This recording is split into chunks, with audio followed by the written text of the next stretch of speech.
Yes, good morning, everyone. Good morning, ma'am. Good morning. Good morning. How are you, everyone? Good, ma'am. ठीक है, ma'am. चलिए ठीक है. So let's start today's topic. Today's Good topic morning, ma'am. Good morning. Good morning, everyone. Good morning. So today's topic we are going to start from Unit 3, that is related to interpretation of data, and in this we are going to discuss about techniques of interpretation of data. Techniques of interpretation of data. Let me share my PPT with you all. Just a second. Yes. Can you see my presentation, students? Yes, ma'am.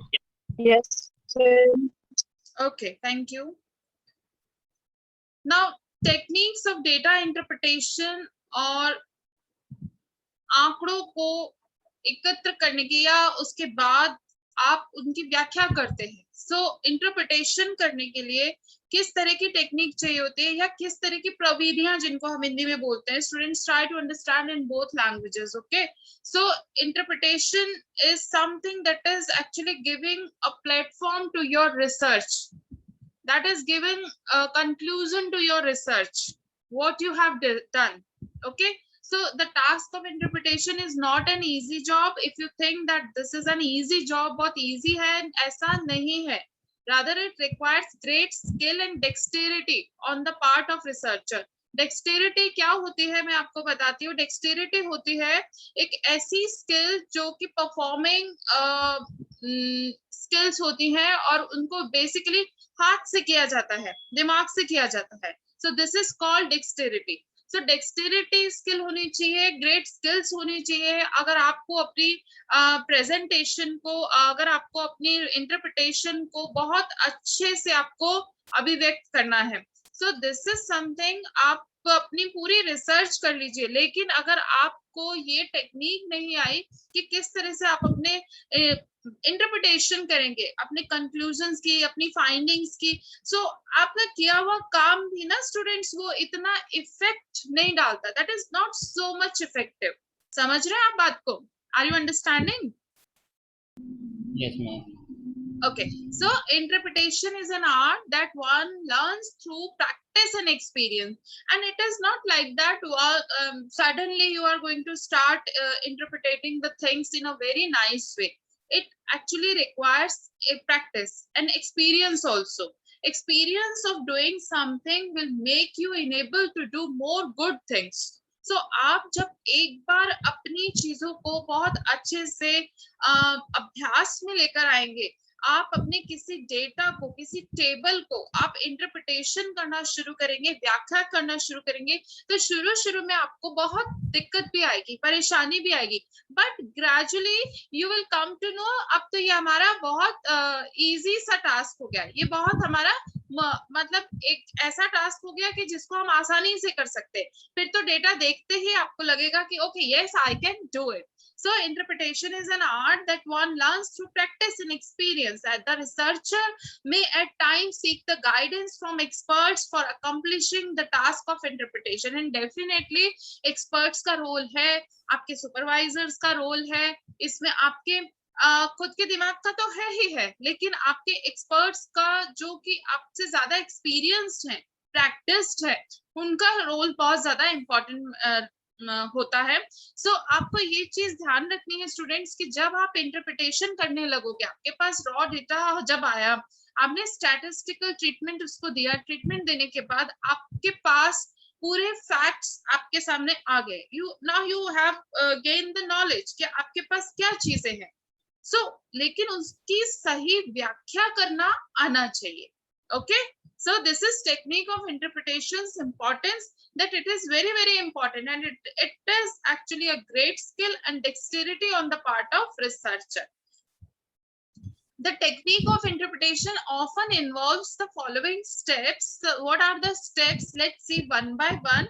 Researcher must give reasonable explanations first of all. Okay, reasonable explanations क्या होते हैं? जो तर्कपूर्ण आपकी व्याख्या होती है. ऐसा नहीं है आपका मन कर रहा है जो आपने व्याख्या कर दी, ऐसा नहीं होता है रिसर्च में. आपके जो फाइंडिंग्स आई हैं, आपके जो लॉजिकल आपके फाइंडिंग्स आई हैं, आपने रिलेशंस आपके वेरिएबल्स में एस्टैब्लिश करके जो भी चीज आपने प्राप्त की है उसको आपको बहुत अच्छे से देना होता है. So researcher must give reasonable explanations of the relations which she has found, and she must interpret the lines of the relationship in terms of underlying process and must try to find out the thread of uniformity that lies under the surface layer of his diversified research findings. आपने मान लीजिए आपने दो variables, आपने समायोजन और कार्यशील महिलाओं के बीच में मानसिक योग्यता का अंतर नहीं है, या उनके किसी भी आपने पक्ष का किसी भी वेरिएबल का आपने थोड़ा एनालिसिस किया है, तो आपको ये ध्यान रखना है कि जो आपने हाइपोथेसिस बनाई है, जो आपने word to word line to line relationship establish करने की कोशिश की है, आपको व्याख्या भी उसी के अंतर्गत करनी होगी. ओके, सो ये सबसे पहली बात ध्यान में रखने की है कि मैंने अपनी हाइपोथेसिस में क्या सेट किया है, रिलेशन क्या सेट किया है, वेरिएबल क्या सेट किए हैं, आपस में कैसे देखना है मुझे. देखिए, एक ही वेरिएबल को हम अलग अलग तरीके से देख सकते हैं. बुद्धि है, इंटेलिजेंस है, उसको हम 6th स्टैंडर्ड के स्टूडेंट पर भी देख सकते हैं, तो 8th स्टैंडर्ड के स्टूडेंट पर भी देख सकते हैं. इंटेलिजेंस का एंड एडजस्टमेंट का आपस में रिलेशनशिप भी देख सकते हैं. सो आपको ये बहुत इंटरप्रिटेशन करने से पहले you have to be strong enough, आपको बहुत स्ट्रॉन्ग माइंड से आपको ये क्लियर होना चाहिए कि आपने क्या रिलेशनशिप एस्टैब्लिश करना है, जो कि आपके बिल्कुल मतलब जो आपने लाइंस टू लाइंस आपने हाइपोथेसिस में बनाई है वो ही आपकी कवर हो वो. और दूसरी बात ये भी होनी चाहिए कि जो आपकी रिसर्च फाइंडिंग्स आई हैं, आपने हाइपोथेसिस जो बनाई और आपकी रिसर्च फाइंडिंग्स जो आई, उसमें हो सकता है थोड़ा कंट्रास्ट भी हो, लेकिन आपको भाषा वैसी ही रखनी है कि कंट्रास्ट आया तो कैसे आया.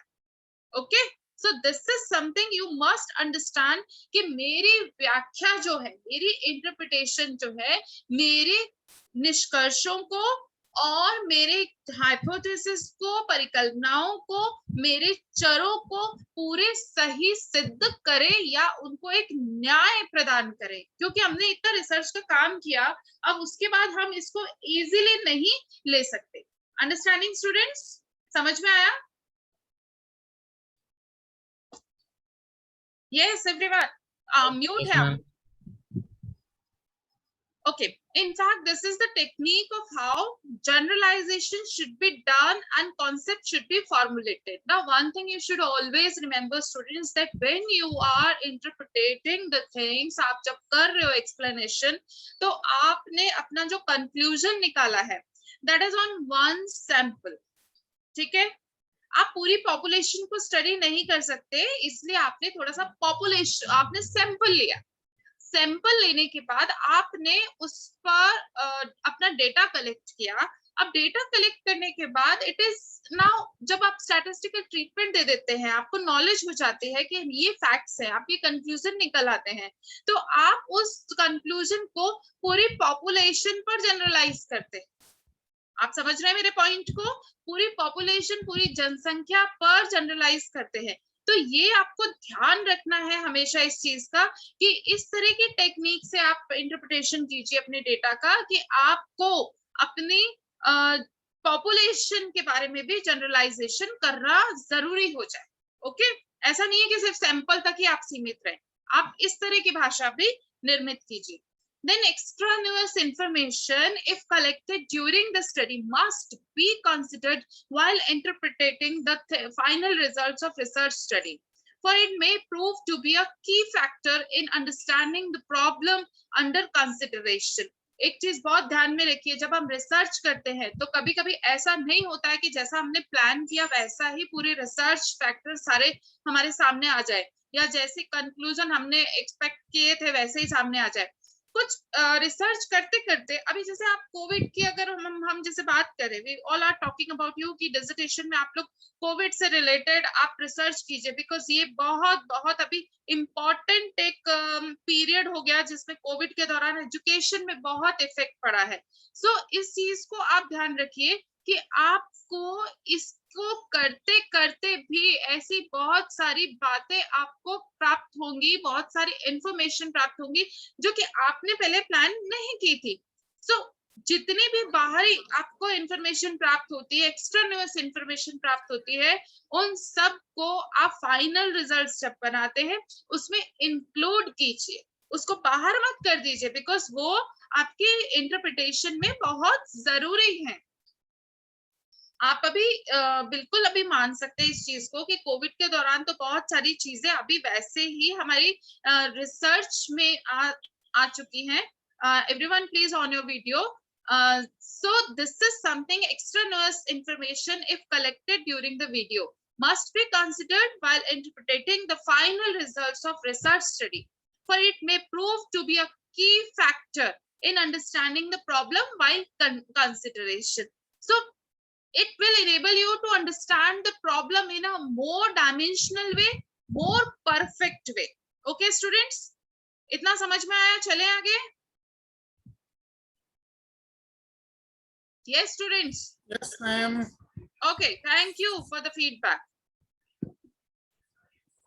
Now next thing, it is advisable before embarking upon final interpretation to consult someone having insight into the study. आप डिस्कस कीजिए, किसी से कंसल्ट कीजिए, and the best person to discuss with your study is your supervisor, is your expert, is your guide, who is frank and honest and will not hesitate to point out omissions and errors in logical argumentations.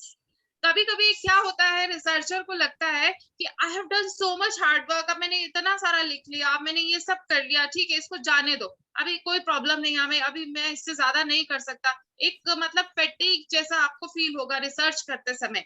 But mind it students, बहुत ध्यान से इस बात को समझ लीजिए कि आपकी रिसर्च आपका एक एक्चुअली मेहनत है, your hard work is there. But अगर आप उसको इंटरप्रिटेशन सही से नहीं करते हैं और अगर उसको कंक्लूजन आप सामने नहीं सही से लेके आते, so it is not useful for the society as well as education field. So in that case, अगर आपको किए हुए काम में से कुछ ओमिट भी करना होता है, कुछ एरर्स हटानी भी पड़ती है, कुछ निकालना पड़ता है, कुछ प्लस करना पड़ता है, अगर आपके एक्सपर्ट ने आपको, एक सुपरवाइजर ने आपको कहा है, तो that should be done. Such a consultation will result in correct interpretation and thus will enhance the utility of research results. Basically, तो ये समझना बहुत जरूरी है कि हम रिसर्च कर क्यों रहे हैं, why we are doing, क्यों कर रहे हैं हम लोग रिसर्च. सलोनी, क्यों करते हैं हम research?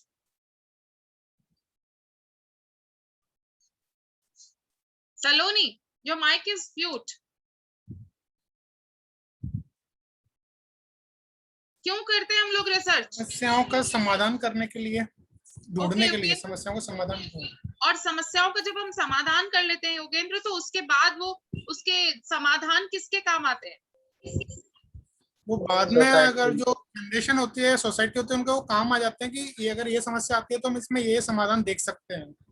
Very nice Yogendra. So this is something you should keep it in your mind कि जब तक हमारे समाधान इतने अच्छे नहीं होंगे कि वो सोसाइटी के काम ही नहीं आ सके, तो कोई फायदा नहीं है उनको करने से. So researcher must accomplish the task of interpretation only after considering all relevant factors affecting the problem to avoid false generalization. मैंने आपको अभी कहा, फिर रिपीटेडली मैं बोलती हूँ इस चीज को. हमने पॉपुलेशन पे स्टडी की है, हमने सैंपल पर स्टडी की है, सॉरी, और पॉपुलेशन पर उसको जनरलाइज करने के लिए उसकी इंटरप्रिटेशन करेक्ट वे में होनी चाहिए. So the researcher must be in no hurry while interpreting the results. ये एक ऐसा काम है, जब आपने डेटा कलेक्ट कर लिया, स्टैटिस्टिकल ट्रीटमेंट दे दिया, अब इंटरप्रिटेशन का काम है. इसमें रिसर्चर को बिल्कुल जल्दबाजी नहीं करनी चाहिए, बहुत आराम से शांति से बैठकर कंक्लूजन्स को एक मतलब राइट तरीके से, मतलब फ्रॉम बिगिनिंग टू एंड जो कि एक्यूरेट हो, इस तरीके से उसको इंटरप्रिटेशन करना चाहिए. ओके, सो समझ लीजिए. पहली बात मैंने आपको बताई, जो मैं आपको रिपीट करती हूँ. पहली बात, आपको रीजनेबल एक्सप्लेनेशन देने हैं, जनरलाइज करने हैं इंटरप्रिटेशन में. तीसरी बात, जो बाहरी और तथ्य हमें प्राप्त होते हैं इंटरप्रिटेशन करने में, सूचनाएं जो हमें और बीच बीच में प्राप्त होती हैं, उसको भी अपने फाइनल रिजल्ट्स में इंक्लूड करने हैं। फिर थर्ड थिंग, आपको अपने इंटरप्रिटेशन के लिए अपने एक फ्रैंक और ऑनेस्ट एडवाइस की जरूरत है एक्सपर्ट्स की, वो भी जरूर लीजिए। देन फोर्थ थिंग, आप अपने रिसर्चेस को बिल्कुल इंटरप्रिटेशन को बिल्कुल जल्दबाजी में ना करिए, बहुत आराम से करिए और कंक्लूजन्स को ध्यान में रखकर और उसको वेरिएबल्स को ध्यान में रखकर शुरू से लेके अंत तक एक एक्यूरेसी के साथ उसको इंटरप्रिटेशन कीजिए। इतना समझ में आया? तो आगे चलें students. I want answer from everyone. Yes, ma'am.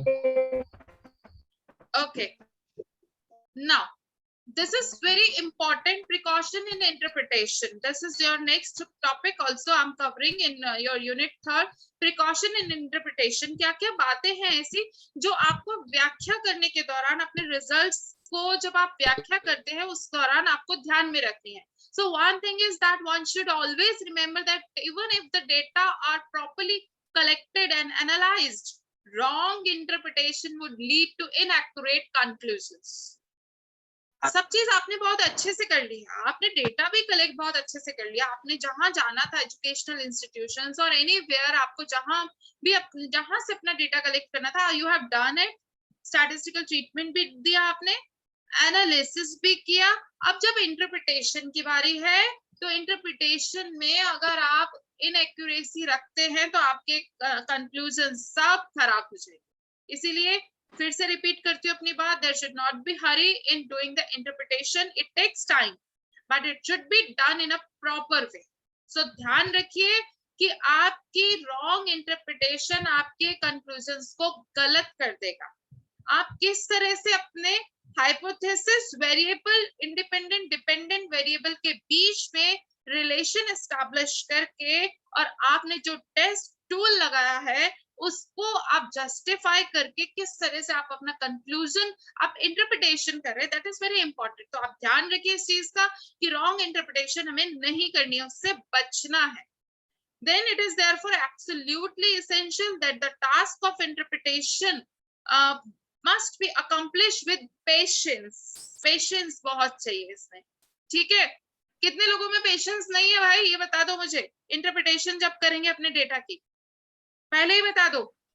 वैसे तुम ना भी बताओ तो मुझे पता है कि किस किस में इंटरप्रिटेशन करने की पेशेंस नहीं है।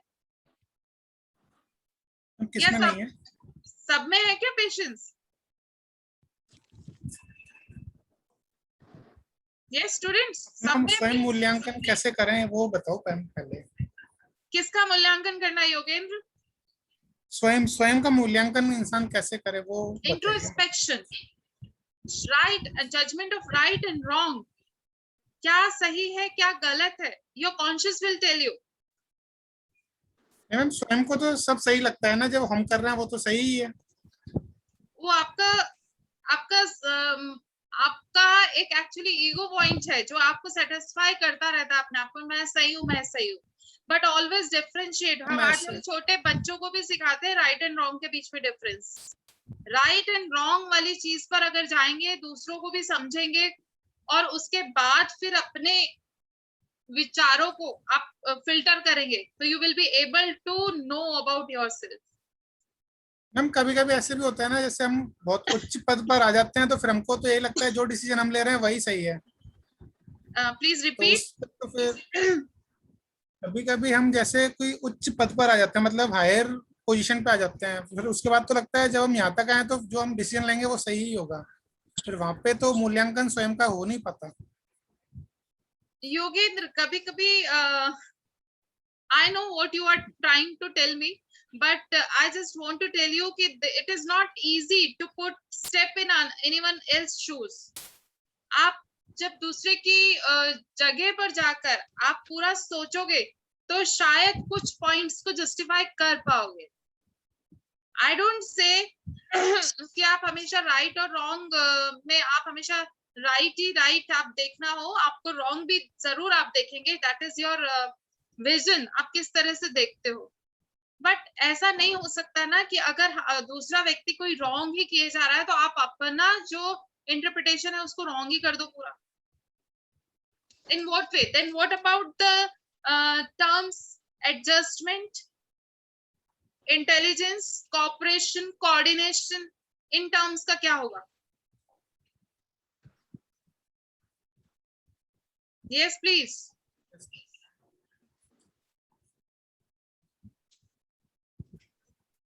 I think I have given my answer. So जो गलती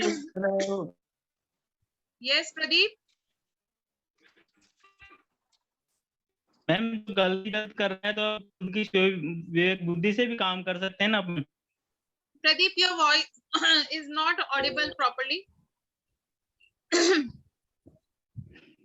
मैम ये कह रहा हूँ कि खुद की बुद्धि से भी काम कर सकते हैं. अगर गलती कर रहा है तो खुद की मैं बुद्धि यही से कह काम रही हूँ, करके भी मैं उसे यही ठीक कर कह रही सकते हैं हूँ ना कि अपन. what about the intelligence, what about adjustment, what about cooperation, what about coordination?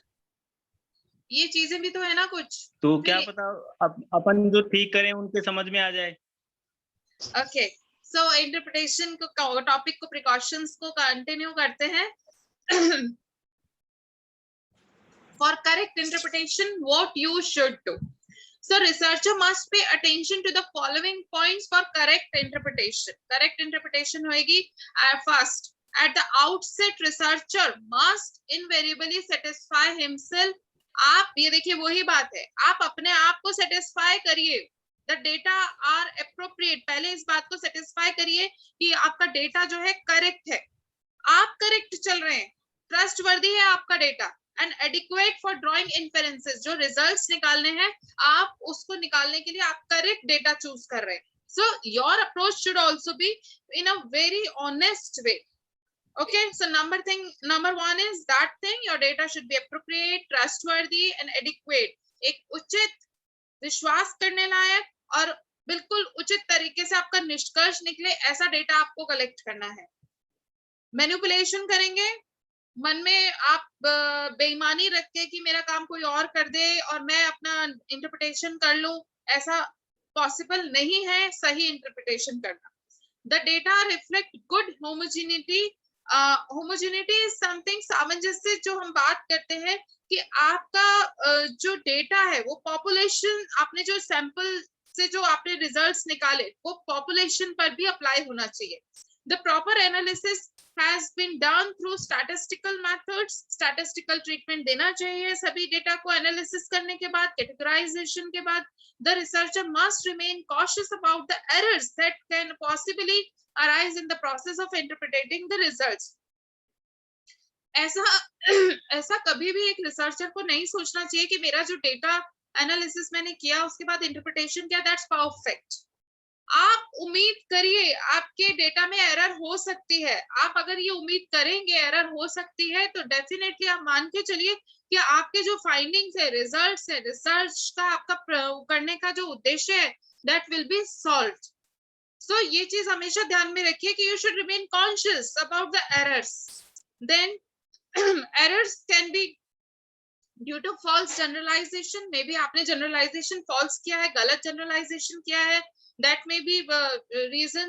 Errors can arise due to false generalization and or due to wrong interpretation of statistical measures, such as the application of findings beyond the range of observations, identification of correlation with causation and the like.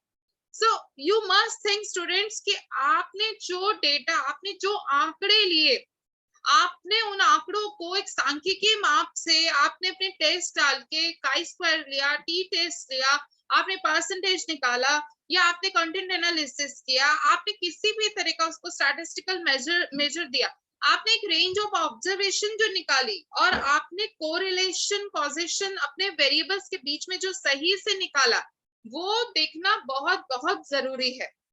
Another major pitfall is the tendency to affirm that definite relationship exists on the basis of confirmation of particular hypothesis. आप relationship अपने hypothesis के variables पे establish कर रहे हैं. So ये आप check कर लीजिए, ये assure कर लीजिए कि आपने अपने data को सही से interpretation दी है या नहीं दी है.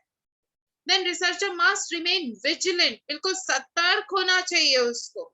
जब एक रिसर्चर अपने इंटरप्रिटेशन का काम करता है तो उसको इस तरह का एटीट्यूड नहीं होना चाहिए कि ठीक है मैंने अभी इतना काम कर लिया है, उसको मैं बस ऐड करूंगा, उसका इंटरप्रिटेशन करूंगा। मे बी आप इंटरप्रिटेशन करते करते कुछ चीजें ऐसी नोटिस करें कि आपके वेरिएबल्स में ये चीजें कुछ और कोई और नियंत्रित कर रहा है या कुछ और कंट्रोलिंग फैक्टर बीच बीच में आ रहे हैं, तो और या कुछ नई डेवलपमेंट्स हो रही है कि आप रिसर्च जब लेकर आपने शुरू किया था उस दौरान और अभी तक बहुत सारे चेंजेस आ गए। So everything must be in actually coordination, कि आपको वो चीज सतर्क होके देखनी है। In fact, the positive test results accepting the hypothesis must be interpreted as being in accord with the hypothesis rather than confirming the validity of the hypothesis. Tara Kumari, mute yourself or you can leave the class. गली की मोहल्ला कहीं अगर गली का कोई मुंह करेगा तो ही बोलेंगे, बात तो करे समझ में ना बोले। Tara Kumari, जब हमारी जगह खाली कर Tara Kumari, 2 मिनट में खाली करो नहीं और फिर आई जमा लिए नहीं लड़ रही हम उठ रही हम।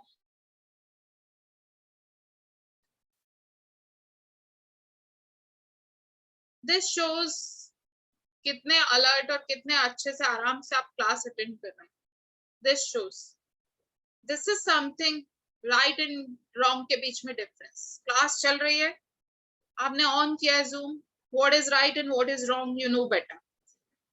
So now when this is time, the researcher is remaining vigilant, सतर्क है। अब अगर हमारी हाइपोथेसिस स्वीकृत हुई या अस्वीकृत हुई, उसको भाषा लिखने की इस तरह से है कि हाइपोथेसिस के अनुसार या being in accord with the hypothesis, हमारी ये जो रिसर्च की कंक्लूजन है वो इस प्रकार है।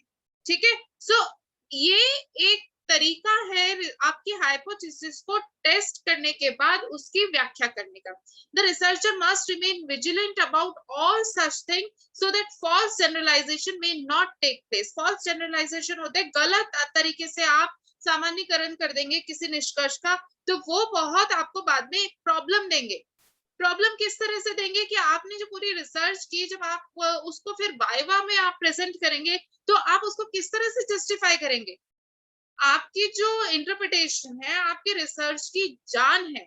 आप मतलब पूरा आपने काम किया लेकिन इंटरप्रिटेशन में आपको समझ नहीं आया कि आपने क्या किया, आपने वेरिएबल्स के बीच में रिलेशनशिप कैसे एस्टैब्लिश किया, आप सतर्क ही नहीं है, तो आप कैसे कर सकते हैं इंटरप्रिटेशन। और जब अगर आपसे वाइवा में पूछ लिया गया कि आपने किस तरह से जनरलाइजेशन किया, then how will you answer?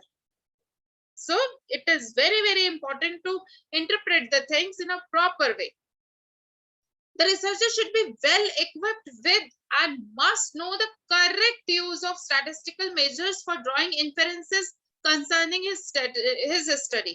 आपने करेक्टली स्टैटिस्टिकल टेक्निक अपनाई है, आपने लागू की है, और आपने जो कैलकुलेशंस है अगर आप खुद कर रहे हैं तो आपने प्रॉपर की है या नहीं, उसको क्रॉस चेक भी करा लीजिए कि आपने उसको सही से किया या नहीं किया।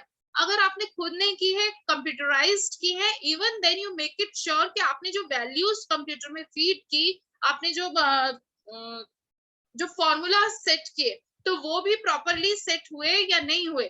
सो ये सब चीजें आपकी एरर को बिल्कुल रिड्यूस कर देंगी या कम कर देंगी, तो आपके जो इंटरप्रिटेशन है रिजल्ट्स हैं डेटा के वो बहुत अच्छे से निकल कर आएंगे। Pradeep volunteer, attendance volunteer. Yes ma'am. Yogendra, I want us Tara Kumari को आप इन्फॉर्म कर दीजिएगा this type of behaviour is not accepted, और आज उसकी इन्फॉर्म कर दीजिएगा this type of behaviour is accepted, और आज उसकी एब्सेंट होगी। Is it okay? Okay ma'am.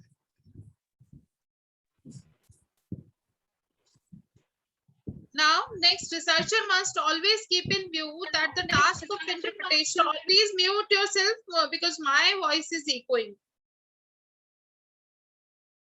Researcher must always keep in view that the task of interpretation is very much intertwined with analysis and cannot be distinctly separated. अगर आप ये सोचें कि मेरी टेबल तो कुछ और कह रही है, मेरा डेटा कुछ और कह रहा है, मेरी इंटरप्रिटेशन कुछ और कह रही है। ऐसा नहीं हो सकता। आपको ये ध्यान में रखना है कि आपका जो डेटा आपने कलेक्ट किया, उसका स्टैटिस्टिकल मेजर आपने जब किए और उसके बाद आपको जब रिजल्ट्स प्राप्त हुआ, आपने टेबुलेशन जब किया, वो और आपका जो इंटरप्रिटेशन आप लिखते हो, पैराग्राफ आप लिखते हो हर टेबल के बाद, या आप अपनी व्याख्या करते हो अपने फाइंडिंग्स की, तो आपको वो अलग अलग नहीं करनी है, आपकी सब वो एक जैसी होनी चाहिए, सेपरेट नहीं करोगे आप उसको, एक उसी पर आधारित होगी। As such, he must take the task of interpretation as a special aspect of analysis, and accordingly must take all those precautions that one usually observes while going through the process of analysis. Precautions concerning the reliability of data, computational checks, validation, comparisons of results। जैसे मैंने आपको अभी पहले भी बताया, फिर से repeat कर देती हूँ कि आपको सभी सावधानियां रखनी है, डेटा कलेक्शन से लेकर आपके डेटा के एनालिसिस, प्लस उसका कैटेगराइजेशन, प्लस उसका कंप्यूटराइजेशन, जिस तरह से आप करते हो स्टैटिस्टिकल, ये सारे उस पर आपको चेक रखना है। डेटा की रिलायबिलिटी कितनी है ये आपको चेक रखना है। आप कंपैरिजंस करोगे, दो अगर आपने कंपैरिजन किया है, टी टेस्ट भी लगाया है, तो आपको ये बहुत अच्छे से कंपेयर करना आना चाहिए कि आप किस तरह से व्याख्या में उसको आप लागू कर रहे हो। Researcher must never lose sight of the fact that his task is not only to make sensitive observation of relevant occurrences, but also to identify and distinguish the factors that are initially hidden to the eye. This will enable them to do his job interpretation proper lines. Broad generalization should be avoided, as most research is not able to it, because the coverage may be restricted to a particular time, particular area, and particular condition. Such restrictions, if any, must invariably be specified, and the results must be framed within their limits. कहने का मतलब आप समझ लीजिए कि जितने भी आपने निरीक्षण किए, जितने भी ऑब्जर्वेशन किए, वो सारे फैक्टर्स आप मतलब इनिशियली हिडन टू द आई है, वो शुरू में आपकी आंखों से छुपे हुए रह सकते हैं, लेकिन जब आपने आंकड़ों का आपने सांख्यिकीकरण किया, आपने टेस्ट लगाए, आपने सारा उसको स्टैटिस्टिकल मेजरमेंट दिया, तब वो आपसे नहीं छुपने चाहिए, तब आपके सामने सारी चीजें वो आनी चाहिए जो कि आपके इंटरप्रिटेशन में प्रॉपर लाइंस लिखी जाए। हाइपोथेसिस के अनुसार ये वेरिएबल या ये चर इस चर से संबंधित है तो क्यों है, नहीं है तो क्यों नहीं है, इस तरह की जनरलाइजेशन को आपको हमेशा ध्यान में रखना है।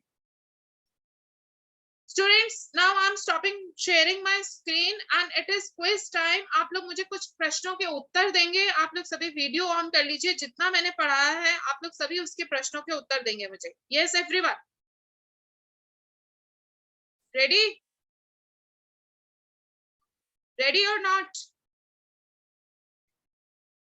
Yes, ready or not?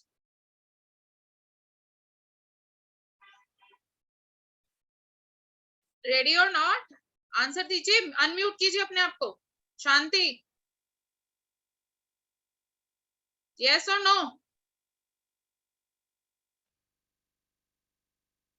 What happened? Am I not audible? Yogendra, Vishnu yes, ji, you are audible. Okay, तो क्या हुआ? प्रश्न सुनने के नाम से भाग गए सब? दो बातें। चलिए ऑन कर लीजिए वीडियो अपना एंड प्लीज आंसर मी। सबसे पहले मुझे बताइए कि जो हमने बात की टेक्निक्स ऑफ इंटरप्रिटेशन की, तो मैं आपसे जानना चाहती हूँ ये व्याख्या का जो कार्य है क्या एक सरल कार्य है? मैम सरल तो नहीं है, क्योंकि इंटरप्रिटेशन में हमको ये पूरा ध्यान रखना पड़ेगा जो चीज हम इंटरप्रेट कर रहे हैं वो एकदम प्रॉपर हो और वही हो जो हम करना चाहते हैं। अगर उसका कहीं गलत सेंस निकल गया तो उसका पूरा जो समाधान है या उसका जो प्रोसेस है वो पूरा गलत हो जाएगा। तो हम कह सकते हैं कि ये ग्रेट स्किल है या नहीं है?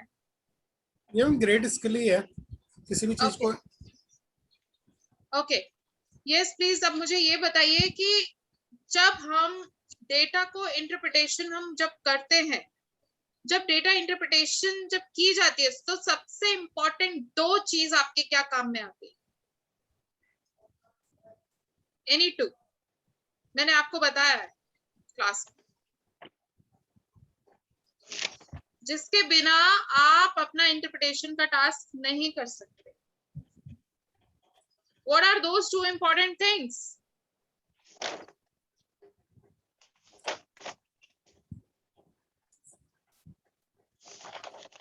मैंने आप लोगों से पूछा भी था कि आप लोगों में सब में है?